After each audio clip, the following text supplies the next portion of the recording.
Oke, Assalamualaikum Teh Elis. Waalaikumsalam warahmatullahi wabarakatuh. Bagaimana kabarnya Teteh? Alhamdulillah baik luar biasa. Baik, luar biasa. Dengan hirup pikuk selama Dengan proses hiruk perjalanan ini. pikuk betul banget. Oke, Teh Elis, jadi hari ini aku pengen wawancara nih interview Teh Elis tentang bagaimana sih di kali perjalanan atau ketemunya dan lain pokoknya seputar taruh dan proses-prosesnya. Siap ya Teh Elis ya? Interview banget nih. Aduh, nggak kita santai aja. Ngobrol-ngobrol Kita ya. ngobrol-ngobrol Oke, santai. siap. Oke. Nah, Stelis mungkin pertama-tama aku mau tanya dulu, kapan pertama kali Telis dan Kang Supri itu ketemu? Aduh, sebenarnya aku lupa sih. Tanggalnya kapan Supri ya? juga lupa nih. Tapi momen apa? Siapa Oke, tahu. persisnya sih aku nggak inget ya tanggal dan semacamnya. Yang jelas itu salah satu kesempatan. Waktu itu diajak Rizky, supervisor Bogor, sama Fahri, supervisor RK Surabaya. Mau sowan-sowan ke alumni, akhirnya diajak ngobrol, ya udah ngobrol-ngobrol dan semacamnya. Walaupun sebenarnya ternyata waktu dulu tuh udah pernah berinteraksi karena kebetulan kan aku jadi humasnya Leaders Project. Jadi ada satu program di RK Angkatan 10 Leaders Project dan salah satu mentornya itu Kang Supri. Tapi pada saat itu kelompoknya Kang Supri itu nggak jalan, akhirnya ya udah nggak ada komunikasi lagi. Dan mungkin kalau misalkan ketemuan yang benar-benar ketemuan tuh itu sih pas kunjungan alumni kali ya, kunjungan alumni sama Fahri sama Rizky juga, gitu deh. Oke. Di situ udah mulai berinteraksi sama Kang Supri. Betul. Terus waktu pertama kali ketemu itu udah dapet belum nih first impression bertemu sama bertemu Kang Supri? Atau kayak ya udah kita karena ini bareng-bareng jadi nggak ada first impression khusus? First impressionnya sih galak ya. Karena mungkin ketika itu tuh banyak banget hal-hal yang apa namanya, ya Kang Supri kan lugas ya, orangnya lugas, terus kayak ini orang galak banget sih gitu kesannya. Jadi ketika itu apalagi itu kan baru-baru ya, baru-baru angkatan Bobana tuh, yang angkatan online. Dan Kang Supri itu salah satu orang yang meyakini bahwa pendekatan online itu tidak seefektif berasrama gitu. Jadi di sisi lain tuh kondisi aku kayak agak tersinggung. Agak tersinggung karena nanti akan aku buktikan kalau online juga works gitu ya. Gitu lah kan. Tapi itu impresinya adalah yang pertama itu ya, kayaknya orangnya tuh tegas, terus kayak yang kedua mungkin lebih ke arah apa ya, pinter sih, pinter karena banyak hal-hal yang itu aku nggak kepikiran tapi benar juga gitu. Oke, baiklah. Selanjutnya kan tadi kan udah banyak dari pertemuan itu kan masih akan selanjutnya ada pertemuan lagi. Terus pernah nggak sih selama pertemuan itu berlangsung kepikiran wah kayaknya dia nih ini nih masuk kriteria atau akhirnya teman memutuskan untuk "Oh, kayaknya mulai mau dikenal lebih dekat dengan Kang Supri." Apa ya, jadi kebetulan kan pasca bertemu itu kita ngegarap project bareng. eh, Kagum aja dengan persistennya beliau ya. Jadi kita tuh project 2 bulan dan beliau bener-bener tiap hari itu ngingetin kita gitu ya. Bahkan tiap pekan itu ada pertemuan rutin dan semacamnya. Di sana aku berpikirnya bukan ke arah yang wah ini cocok jadi suami atau apa gitu ya. Bukan ke arah sana sih, lebih ke arah oh ternyata gini ya caranya persisten dengan sebuah target gitu. Walaupun dulu juga aku ngerasanya ketar-ketir ya, karena kita target tuh dulu berapa ya, 30 sampai 40 juta via campaign 2 bulan buat ngebangun sumur Utrujah, 2 bulan ngegiring adik-adik peserta untuk nge-PC. Itu kan kayak melelahkan banget gitu ya. Tapi beliau itu nggak patah arang gitu ya. Terlepas dari ya mungkin masuk KPI-nya beliau juga di kantor, tapi aku ngelihat oh ternyata persisten tuh caranya seperti ini, dan itu sesuatu yang nggak aku punya mungkin ya, sesuatu yang nggak aku punya. Lebih ke arah wah keren nih orang, ternyata bisa sesabar itu ya membersamai kita dan juga mewujudkan mimpi bareng-bareng. Dalam konteks ini yaitu sumur Utrujah itu. Itu di momen apa? Nah justru mungkin apa ya? Atau mungkin Tete tuh belum kepikiran terus tiba-tiba Kang Supri duluan yang ngajak atau gimana Teh? Waktu itu prosesnya gimana? Oh, tapi jauh-jauh sebelum proses itu sebenarnya aku sempat bingung sih, galau gitu ya. Karena Kang Supri itu rajin banget nge-reply status aku. Dan mungkin karena aku tipikal orang yang bisa ngobrol dengan siapapun, dan ketika orang introvert itu nemu temen yang nyaman cerita, dia kan pasti kayak seterbuka itu gitu ya. Nah aku jadi agak aneh, kenapa ya orang ini nyaman banget ngobrol ke aku gitu, terus kayak apa namanya, berani sharing mimpi-mimpi dan semacamnya. Dan itu momen dimana aku juga ngerasa bingung, ini ada maksud gak ya orang ini gitu, apa jangan-jangan gue modusin gitu ya. Tapi ternyata ya setelah dikonfirmasi memang pada saat itu ya nggak ada maksud modus-modusan juga gitu, pure sebagai teman. Oh ya udah kayak gitu, itu deh. Berarti waktu waktu akhirnya memutuskan ke jenjang yang lebih serius itu dari Teh Elis duluan atau Kang Supri duluan atau gimana? Pada saat itu key partner kuncinya adalah Mbak Yesi. Oh, baik sih.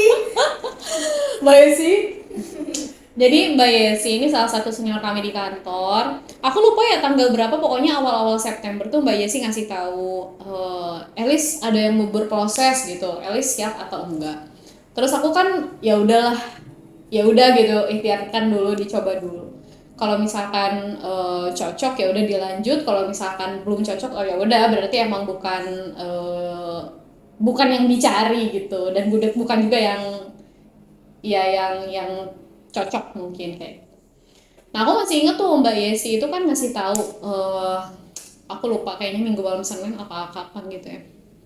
Mbak Yesi tuh nanya, ya Eli siap berproses atau enggak. Dan pada saat itu kan aku memang tidak sedang berproses ke arah menikah ya. Jadi oh iya boleh Mbak dan semacamnya. Setelah itu aku bilang, oh Mbak Yesi itu bilang kayak gini, tapi CV-nya belum ada gitu. Terus aku kan aneh ya, loh kok CV-nya belum ada tapi Mbak Yesi tahu kalau dia tuh mau nikah terus mau ngajak aku gitu. Iya soalnya Ihwannya nanya duluan kayak gitu. Terus kayak Mbak Yesi tuh ngasih satu clue yang itu aku langsung bisa nebak. Jadi Mbak Yesi tuh bilang, ini orang yang kamu kenal kok gitu kan. Terus kayak jangan bilang Kang Supri ya. Ternyata iya Kang Supri. Bagaimana perasaan saat itu, deg-degan lah ya. Karena semalaman gak bisa tidur. Lah kok bisa gitu. Itu sih ceritanya berawal dari sana. Oke, lucu banget ya. Kaget tiba-tiba diajakin wetar. Terus selama masa proses ta'aruf dari awal sampai detik ini, apa momen-momen yang berkesan saat menjalani proses ini? Hmm, banyak banget ya. Semua momen berkesan kayaknya. Yang pertama mungkin saat aku masih ingat jaraknya tuh kan deket banget ya. Aku tanggalnya nggak tahu persis tapi itu hari Selasa. Jadi hari Selasa tuh kita megang CV masing-masing. Oke, aku memutuskan setelah karena kan ada gap yang cukup panjang antara Mbak Yesi ngasih tahu sama CV tersedia. Jadi sepanjang itu aku ya udah istikharah dulu walaupun CV-nya belum ada. Dan ketika baca CV-nya, aku ngerasa oh CV ini menjawab apa keresahan yang ada di CV aku gitu yang diberikan. Nah pada akhirnya Selasa saling megang CV masing-masing, Senin ding kalau aku ya kalau nggak salah. Habis itu aku oke, dari Kang Supri juga oke. Hari Kamisnya kita ketemu. Hari Kamisnya kita ketemu Nazor lah ya. Nazor itu mungkin mengkonfirmasi beberapa hal POV yang menurut kita harus ditanyakan langsung. Itu hal yang paling berkesan adalah ketika aku ditanya apa sih mimpi-mimpi besarnya Elis kayak gitu. Terus aku bilang bla bla bla bla bla bla bla gitu ya. Itu yang paling berkesan. Aku ngerasa oh ternyata orang ini tidak apa ya, tidak apa ya bahasanya. Intinya beliau itu memiliki kelapangan hati untuk mendukung siapapun nanti yang akan jadi calon istrinya gitu ya. Ya artinya kan gak semua, mungkin laki-laki pada umumnya nggak mau kalau misalkan wah dari segi keduniawian istrinya lebih gitu ya, pendidikannya lebih dan semacamnya. Tapi ketika itu beliau menjawab bahwa ya salah satu fungsi suami itu adalah mendukung mimpi-mimpi besar istrinya kayak gitu. Itu yang berkesan. Terus yang berkesan kedua adalah ketika beliau menemui orang tua di rumah ya, karena itu bukan hal yang mudah mungkin. Nah itu aku sangat menghargai momen itu, menghargai upaya itu, karena ya mungkin gampang kalau ngedeketin anaknya gitu ya, tapi kalau misalnya ngedeketin orang tuanya gimana sih. Dan itu menunjukkan bahwa ya beliau memang serius kayak gitu. Itu sih. Terus momen rebel lainnya adalah banyak ya kayaknya. Momen kita berantem itu juga memorable. Ya momen-momen berantemnya juga memorable. Terus kayak aku mungkin ada ya itu ada hal-hal yang kayak misalkan aku ingat banget tuh ketika Mbak Yesi itu bilang Elis pengen calon suami yang kayak gimana gitu ya. Terus aku bilang yang rajin olahraga. Setelah itu kalau sebenarnya jadi belajar olahraga gitu, aku sangat memorable banget. Terus saat ke Tasik, karena alhamdulillah juga sudah dikenalkan ya dengan keluarga di Tasik, saat bertemu ibunya beliau itu juga sangat memorable. Itu sih banyak. Oke. Terus dari sekian banyak kisah dan momen berkesan, pasti kan juga ada suka dukanya ya, dan juga ada kelebihan dan kekurangannya gitu. Bagaimana perasaannya Teh Elis gitu? Akhirnya tetap bisa melanjutkan, tetap ikhlas gitu. Apa sih yang Teh Elis pegang ataupun yang Teh Elis terlalu tanamkan di pikirannya Teh Elis? Yang selalu dipegang, yang selalu ditanamkan adalah yang pertama ya Kang Supri itu sama tidak sempurnanya seperti aku gitu ya. Jadi karena kita sama-sama tidak sempurna dan kita menyadari hal itu, maka tidak bisa tidak ruang penerimaan itu harus selalu dibuka. Dan ternyata yang aku pelajari, selain menerima, kita juga harus mengupayakan gitu. Jadi kayak misalkan aku dengan karakterku seperti ini yang bener-bener jauh berbeda gitu ya dengan Kang Supri yang karakternya seperti itu, ruang penerimaan dan saling mengupayakan kayaknya itu bakal jadi kunci banget sih ke depannya. Dan bahkan dalam mengalami proses ini pun bagaimana kita menjaga dan juga menjembatani pola pikir masing-masing gitu ya, menjaga dan menjembatani karakter kita yang sangat berbeda. Kayaknya kesamaan kita tuh cuma satu deh, sama-sama argumentatif. Sama-sama dominan juga deh. Nah itu intinya itu yang aku pegang. Aku manusia sama seperti Kang Supri juga manusia, dan kita sama-sama punya kekurangan. Terus yang kedua yang dipegang adalah ya kita harus tetap belajar sih, karena bagaimanapun juga ada banyak hal baru di setiap fase hidup kita, dan bahkan aku pun menemukan diriku yang baru gitu ya selama fase ini. Oh ternyata aku bisa kayak gini juga ya, ternyata aku bisa kayak gitu juga gitu. Itu terus koridor lain yang selalu dijaga adalah mimpi kita itu besar ya, mimpi kita itu besar, cita-cita kita itu kan surga gitu, maka ini semua layak untuk dipertanggungjawabkan, layak untuk diperjuangkan. Jadi yaudah kita jalani suka dukanya dan mudah-mudahan lebih banyak bahagianya. Baiklah kalau gitu, setelah tadi aku mengetahui tentang itu kan juga apa ya, mungkin itu juga timbul dari nasihat-nasihat yang datang. Nah, tapi kalau misalnya secara khusus sendiri, apa sih nasihat-nasihat yang pernah Teh dengar dan Teh akan pegang itu, baik itu di saat ini maupun saat setelah akad sudah dilaksanakan? Nasihatnya apa ya?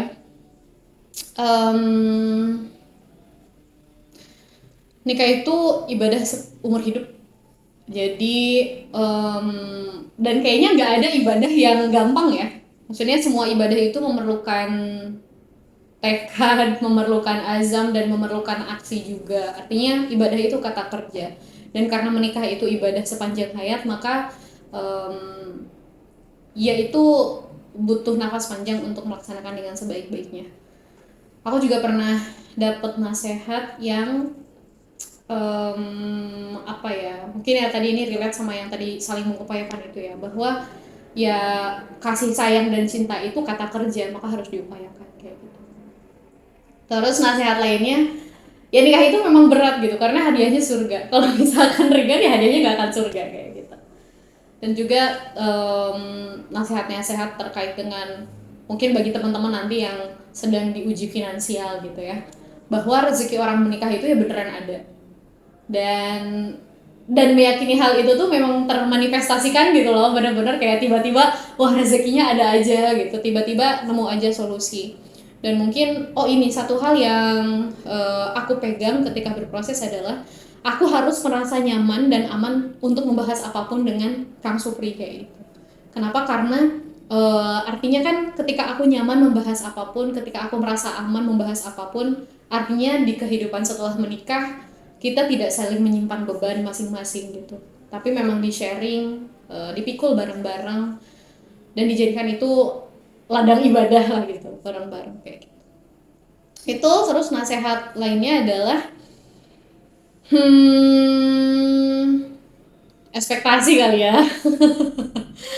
Kalau misalkan kata orang nikah itu uh, jangan berekspektasi terlalu tinggi gitu ya, ternyata nikah itu harusnya jangan berekspektasi apa-apa. Bener-bener Ya, apapun. iya. Walaupun memang secara manusiawi kita menginginkan yang A, B, C, D, E, F, G, bla bla bla bla bla bla bla bla. Tapi balik lagi kalau misalkan niat kita untuk ibadah, kalau misalkan kita merasa menemukan orang yang bersamanya kita bisa bertumbuh bareng-bareng gitu ya. Kita bisa saling menjaga supaya masing-masing orang itu bisa menjalankan fungsinya sebagai manusia dengan paripurna. Udah bismillah kayak gitu. Yang lain-lain tuh kayaknya bisa di custom, bisa disesuaikan. Dan aku mungkin teringat salah satu obrolanku dengan Bang Obi, panjang lebar, yang Bang Obi tuh nanya ke aku kayak gini, Elis, kamu kan tahu karakter kamu itu sangat berbeda, terus kenapa memutuskan untuk maju gitu? Jawabanku adalah karakter itu adalah saluran wadah dalam kita mengekspresikan sesuatu, saluran atau wadah atau cara ya, ketika seseorang itu melakukan sebuah keputusan. Tapi dasar seseorang mengambil keputusan itu bukan karakternya, tapi worldview-nya, bagaimana dia memandang kehidupan, bagaimana framework yang dia gunakan dalam kehidupan ini gitu. Dan sejauh ini aku menakar bahwa worldview dan juga framework yang aku miliki dan yang Kang Supri miliki itu sama, sehingga nanti bagaimanapun cara kita untuk mendeliver, keputusannya akan tetap sama karena berasal dari mindset yang sama. Mudah-mudahan seperti itu. Itu deh cerita-cerita tentang proses selama taarufnya. Oke, banyak banget yang udah aku dapat dari ngobrol-ngobrol hari ini. Dan boleh dong sebagai penutup, aku mau mendengar closing statement yang Elis akan berikan, baik itu selamat dari pertanyaan-pertanyaan yang sudah diajukan atau mungkin kesama-sama kita nih yang akan mendengar video nanti. Oke, pesan-pesan ya bagi mendengar. Ya bagi mendengar terima kasih banyak sudah menyimak dan terima kasih banyak sudah hadir di Insya Allah pernikahan kami nanti ya tanggal 4 Februari. Di sini juga dibersamai sama Wuco dan juga Nurhas. Nanti akan ada Wuco dan Nurhas ya di akhir video. Ada beberapa pesan sebenarnya. Yang pertama buat aku, yang pertama buat teman-teman yang menyimak, dan juga yang ketiga buat Enzo.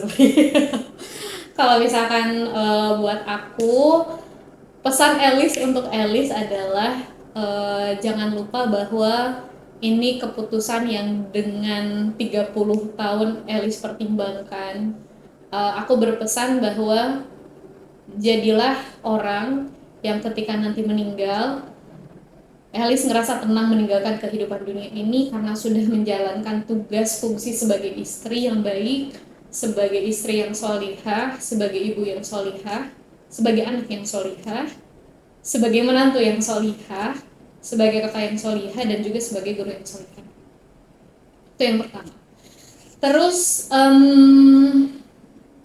untuk teman-teman yang sedang menyimak, aku berpesan bahwa ketika teman-teman masih menunggu menuju proses yang akan mengubah kehidupan teman-teman nantinya, ingatlah selalu bahwa seberat apapun kondisi teman-teman, jalankanlah peran itu dengan sebaik mungkin. Kalau misalkan masih lajang, kerjakanlah peran lajangnya dengan sebaik mungkin. Ketika sudah nanti akan berproses menuju pernikahan, maka berperanlah dengan sebaik mungkin sebagai orang yang akan menikah. Pastikan kita mengikhtiarkan anak-anak kita itu lahir dari orang yang seserius itu gitu ya untuk menyambutnya, supaya ya kita bisa mempertanggungjawabkan peran-peran kita di hadapan Allah. Itu. Dan selamat menikmati proses-proses dan fase-fase kehidupan ya teman-teman. Iya memang tidak selalu menyenangkan, tapi ingatlah bahwa itu juga bagian yang layak banget untuk dikenang gitu ya. Dan pesan aku untuk Kang Supri, bersabarlah menghadapiku dengan segala dinamikanya. Pesan yang lainnya adalah apa ya? Pesan yang lainnya banyak sih sebenarnya yang mau disampaikan ya, tapi intinya mudah-mudahan Allah berikan samudera kesabaran buat Kang Supri dalam memimpin aku, dalam mendidik aku, dan juga membawa rumah tangga kelak ke ridhonya Allah Subhanahu wa Ta'ala. Terima kasih. Baiklah, satu kesempatan yang berharga banget buat aku bisa mendengarkan dari kedua belah pihak, dan banyak insight baru dan juga cara pandang yang baru lagi tentang proses pernikahan ini. Dan aku doakan Kelly semoga lancar, semoga Allah senantiasa ridhoi dan berkahi, Allah mudahkan selalu dan bisa membawa kebahagiaan bagi siapapun yang melihatnya. Amin. Oke, kita tutup teman-teman ngobrol hari ini. Wassalamualaikum warahmatullahi wabarakatuh. Waalaikumsalam warahmatullahi wabarakatuh.